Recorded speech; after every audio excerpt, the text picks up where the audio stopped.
has been translated into simple Kannada by Shri Suresh Kumarji, who was the convener of Rama Janmabhoomi movement in Karnataka, and for many years he has been spreading Ramayana among the youth. Baduku Belaku has been translated into Kannada by Mata Tyagamayi. We respectfully request Honorable Prime Minister to release these two publications.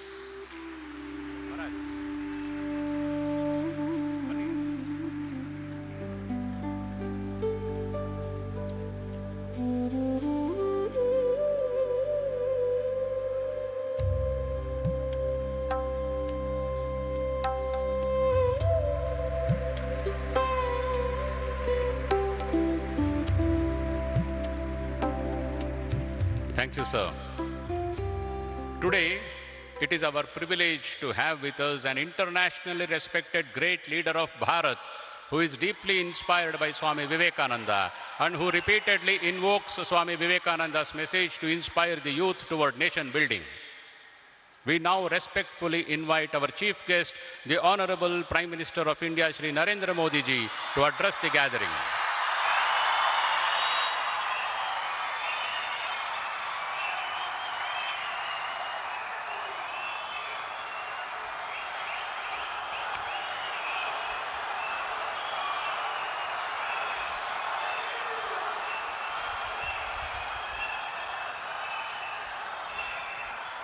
ಎಲ್ಲರಿಗೂ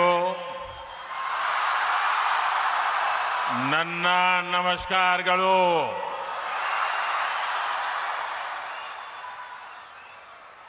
रामकृष्ण मठ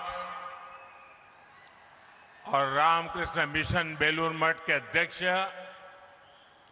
परम पूज्य स्वामी गौतमानंद जी महाराज, श्री रामकृष्ण आश्रम मैसूरू के अध्यक्ष पूज्य स्वामी मुक्तिदानंद जी,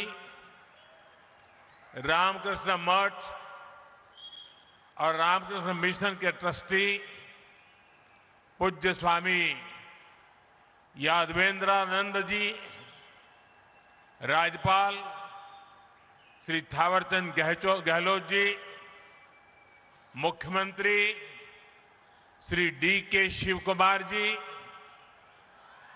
सांसद यदुवीर कृष्णदत्त चामराज वाडियार जी,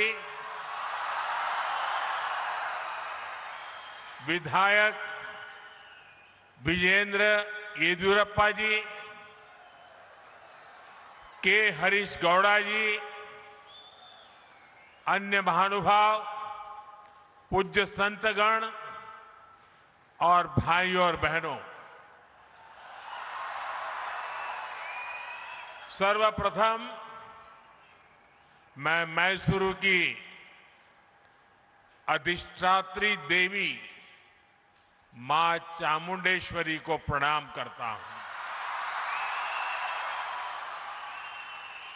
अभी 2 दिन पहले ही हम सभी ने गुरु पूर्णिमा भी मनाई है।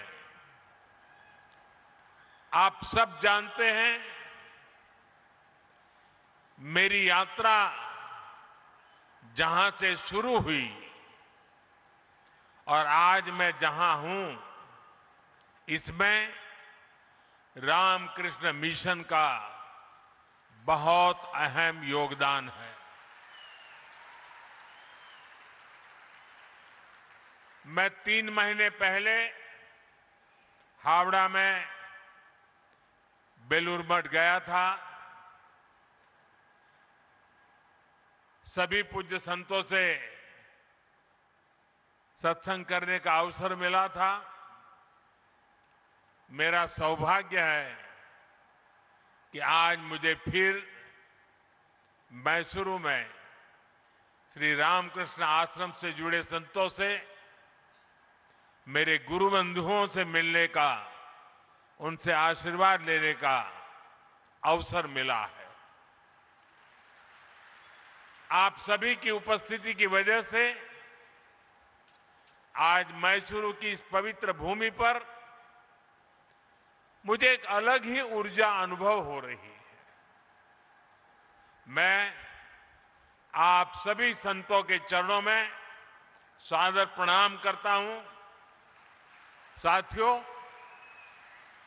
मैसूरू भारत की अनादि सांस्कृतिक चेतना का केंद्र रहा है। यहां के मंदिर, यहां की परंपराएं और उत्सव, मैसूरू का दशहरा, यहां के भव्य महल, इसका संगीत और साहित्य, भारत की विरासत इस शहर के कण कण में रची बसी है। और ये देखकर बहुत संतोष मिलता है कि इस शहर ने इस विरासत को उसी कुशलता से सहेजा भी है, संवारा भी है। श्री रामकृष्ण आश्रम और स्वामी विवेकानंद जी की स्मृतियां भी मैसूरू की विरासत का ही एक समृद्ध हिस्सा है। कुछ देर पहले मैं उस ऐतिहासिक भवन में भी गया था जहां स्वामी विवेकानंद जी ने अपने प्रवास के दौरान कुछ समय बिताया था। कर्नाटका के कितने ही विद्वान और मनीषी इस स्थान से जुड़े रहे हैं। राष्ट्र कवि कुवेंपु जैसे महापुरुष जब मैसूर में थे, उनका भी रामकृष्ण आश्रम से गहरा जुड़ाव था।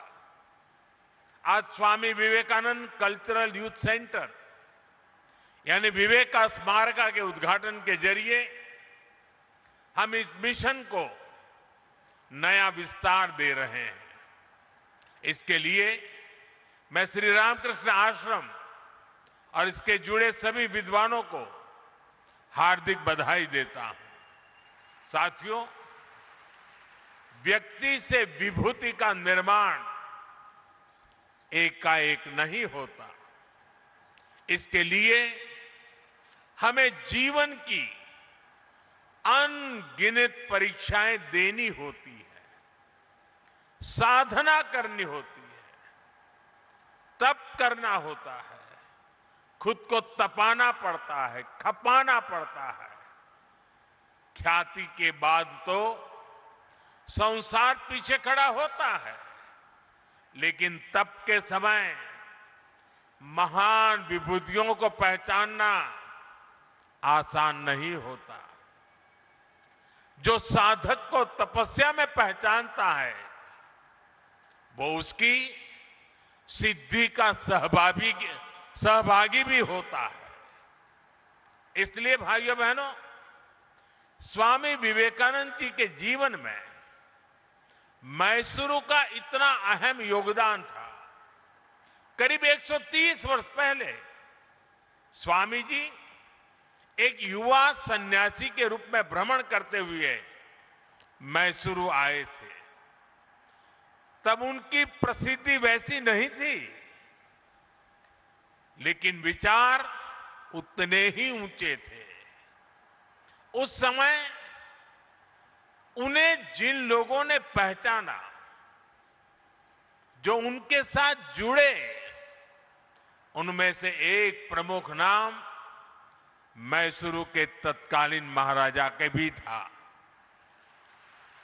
जब स्वामी विवेकानंद जी अमेरिका में थे, तो उन्होंने वहां से मैसूरू के तत्कालीन महाराजा को एक पत्र लिखा था।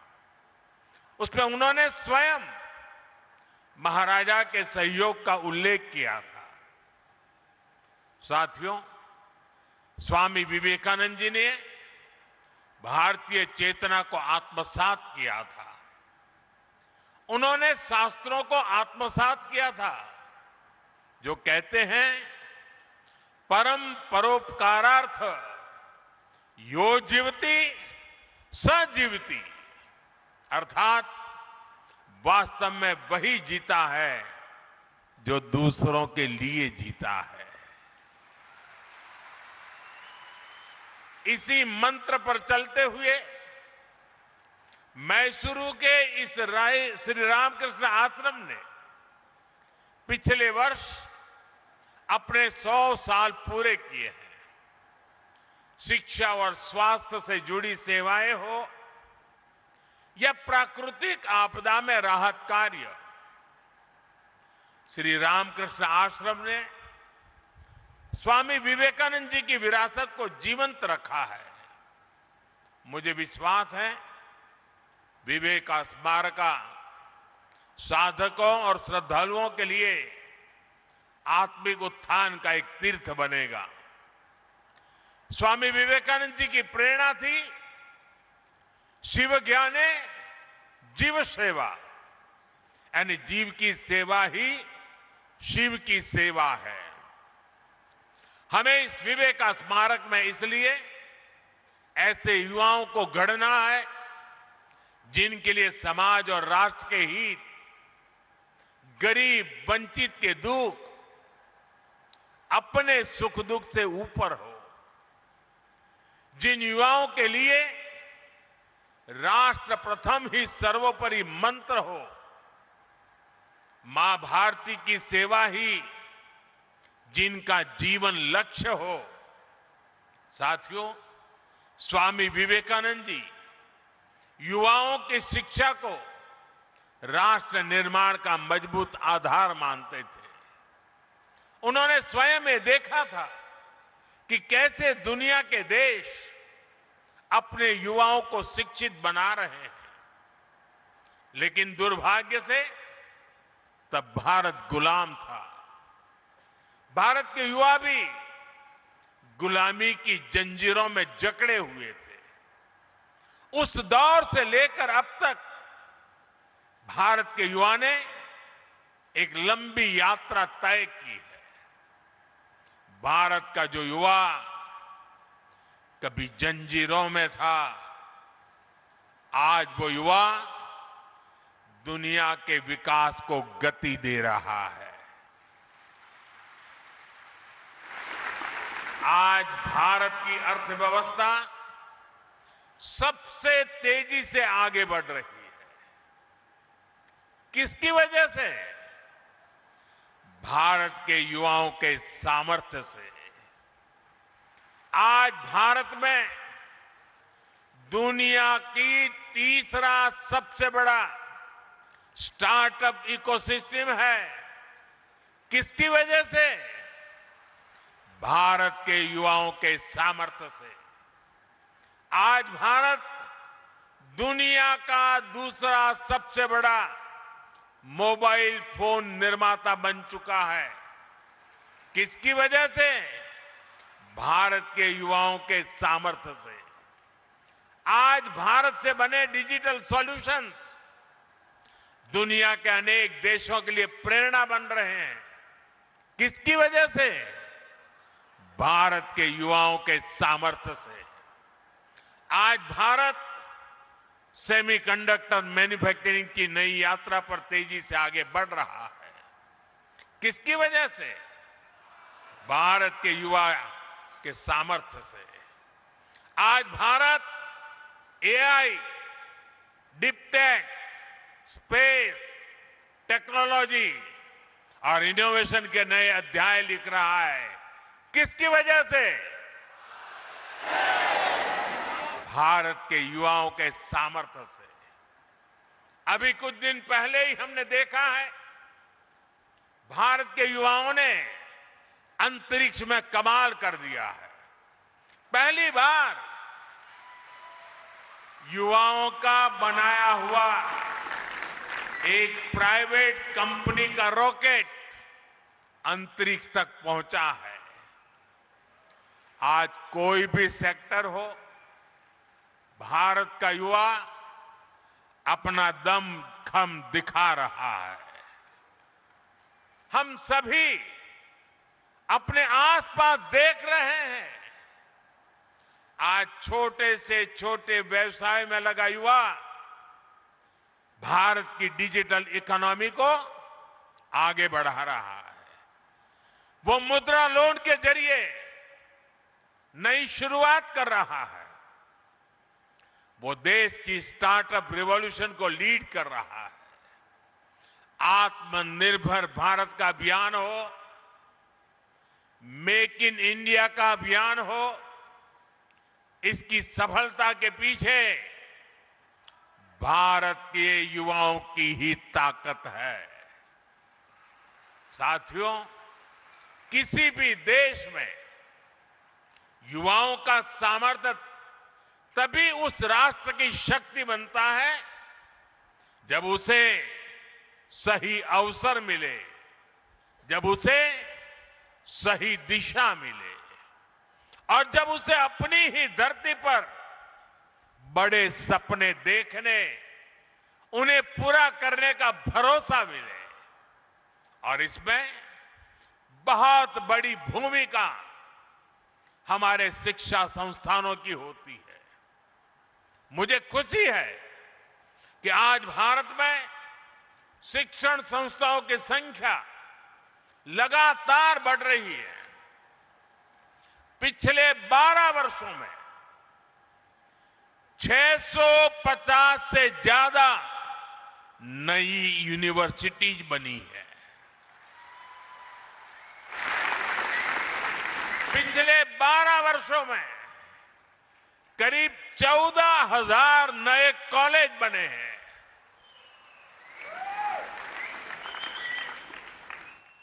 4,000 से ज्यादा नई ITI बनाई गई है। 9 नए IIM, 7 नई IIT और 13 नए एम्स भी स्थापित किए गए हैं। आज देश में MBBS की सीटें करीब 1,40,000 हो चुकी है। मेडिकल कॉलेजों की संख्या बढ़कर 823 हो गई है। साथियों, एक और हम एजुकेशन इंफ्रास्ट्रक्चर को मॉडर्नाइज कर रहे हैं, साथ ही शिक्षा व्यवस्था को भी आधुनिक जरूरतों के हिसाब से ढाला जा रहा है। नेशनल एजुकेशन पॉलिसी भारत के युवाओं को 21वीं सदी के अनुरूप तैयार करने का माध्यम बन रही है। साथियों, स्कूली शिक्षा में भी बड़े स्तर पर काम हुआ है। देश भर में 14,000 से ज्यादा PM श्री स्कूल विकसित किए गए हैं। शिक्षा केवल किताबी न रहे, बच्चों में इनोवेशन और साइंटिफिक टेम्परामेंट विकसित हो, इसके लिए 10,000 से ज्यादा अटल टिंकरिंग लैब स्थापित हुई है। साथियों, स्वामी विवेकानंद जी राष्ट्र उत्थान के लिए शिक्षा के साथ साथ समानता को भी उतना ही अहम मानते थे। शिक्षा में भेदभाव न हो, अवसरों में भेदभाव न हो, आज ये देश का विजन बन गया है। आज बेटियां भी सैनिक स्कूलों में एडमिशन ले रही हैं। NDA में बेटियां राष्ट्र के लिए योगदान दे रही है। आज मेडिकल और इंजीनियरिंग जैसी पढ़ाई मातृभाषा में करने की सुविधा हो गई है। इससे भाषा के आधार पर अवसरों में होने वाले भेदभाव पर लगाम लग रही है। साथियों, युवा शक्ति का स्वास्थ्य अनुशासित और आत्मविश्वास से भरे रहना उतना ही जरूरी है। जो देश खेलों को महत्व देते हैं, वहां के युवाओं में इन तीनों गुणों का तेजी से विकास होता है। इसलिए आज खेलों को राष्ट्र निर्माण की एक महत्वपूर्ण धारा के रूप में देखा जा रहा है। खेलो India, youth games, university games, para games और विंटर गेम्स जैसे आयोजनों ने देश भर के युवाओं को अपनी प्रतिभा दिखाने का मंच दिया है। आज देश भर में आधुनिक स्पोर्ट्स इंफ्रास्ट्रक्चर का विस्तार हो रहा है। खेलो इंडिया सेंटर के माध्यम से सुविधाएं बढ़ रही है। गांवों से लेकर छोटे शहरों तक नई प्रतिभाओं की पहचान की जा रही है। और साथियों, आज इस अभियान के परिणाम भी साफ साफ दिखाई दे रहे हैं। अंतर्राष्ट्रीय खेल प्रतियोगिताओं में भारत का प्रदर्शन बेहतर होता जा रहा है। हमारे खिलाड़ी नए नए कीर्तिमान बना रहे हैं। हमारी बेटियां देश का गौरव बढ़ा रही हैं। साथियों, स्वामी विवेकानंद जी की तरह हमें विवेक का स्मारक बड़े उद्देश्य के लिए कार्य करने की प्रेरणा देता है। ऐसे स्थान पर मैं हमारे युवाओं से आग्रह करना चाहता हूं। साथियों, मैसूरू को अक्सर भारत के सबसे स्वच्छ शहरों में स्थान मिला है। मैं इसके लिए यहां के लोगों को हृदय से बधाई देता हूं। क्या इस अवसर पर हम ये संकल्प ले सकते हैं कि भविष्य में स्वच्छता के संकल्प को निरंतर मजबूत करते रहेंगे? हमें यहां की प्राकृतिक संपदाओं को संरक्षित करना चाहिए। हमें पर्यावरण से जुड़े संकल्प लेने चाहिए। हमें पानी की हर बूंद बचाने के लिए मिशन मोड में काम करना होगा।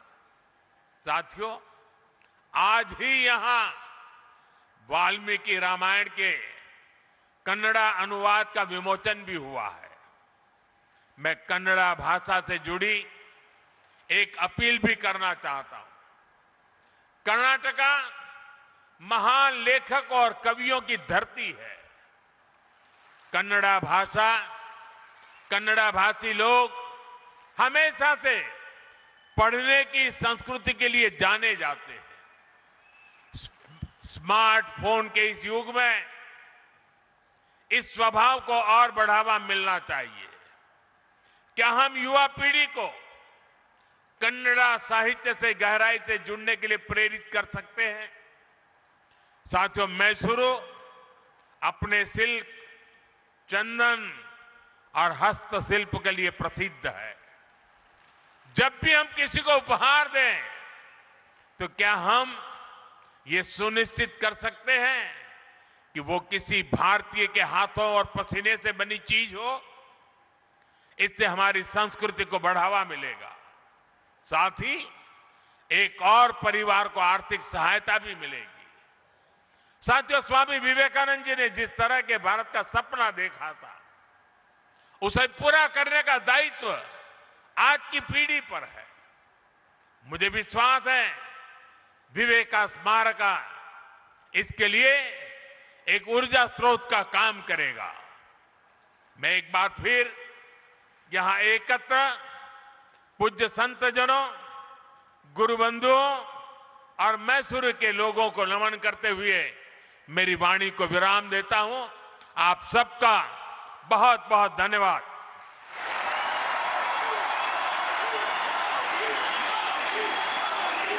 Thank you, Honorable Chief Prime Minister, for your inspiring words and for dedicating Viveka Smaraka to the service of the youth and the nation. Your gracious presence on this historic occasion will be cherished in the annals of Sri Ramakrishna Ashrama, Mysuru.